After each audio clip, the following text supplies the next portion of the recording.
તારીખ 13/5/2026 રોજ લીંબાયત પોલીસ સ્ટેશનના મારુતિનગર સર્કલ નીલગિરી સર્કલ તરફ જતા જે મેઇન રોડ આવે છે ત્યાં હિન્દ ટી સ્ટોર કરીને આવે છે, ત્યાં આશિફ ખાન ઇશરત ખાન પઠાણની હત્યા થઈ હતી, જેની ઉંમર 26 વર્ષ છે.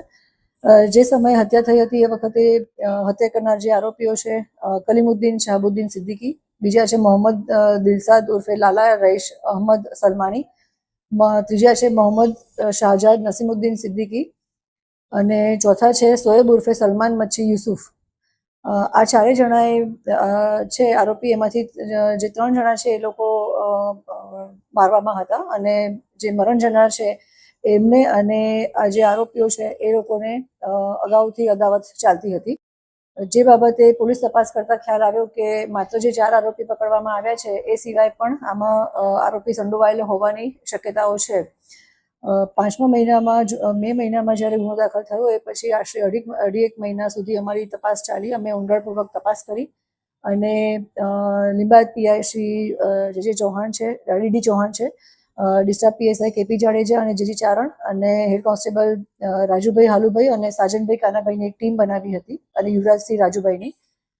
આ ટીમે ઊંડાણપૂર્વક તપાસ કરી અને મહેનત કરી અને અમારા ત્યાં એક સાયોગિક પુરાવા, સાયન્ટિફિક પુરાવા અને ટેકનિકલ પુરાવાના આધારે જે મેઇન આરોપી છે એનું સંડોવણી આવી અને એ સંડોવણીને જ્યારે અમારે સાયન્ટિફિક પુરાવાના રૂપમાં લેવાની હતી તો અમે લોકોએ જે આરોપી છે જે ઓલરેડી લાજપોર જેલમાં હતા એમનું પણ જેલમાં જઈ અને ઇન્ટ્રોગેશન કર્યું. એમના પણ નિવેદનમાં આવ્યું કે કઈ રીતે જે મેઇન આરોપી છે એ આરોપીની પોતે કોન્સ્પિરન્સી રચી હતી અને કાવતરું ઘડ્યું હતું.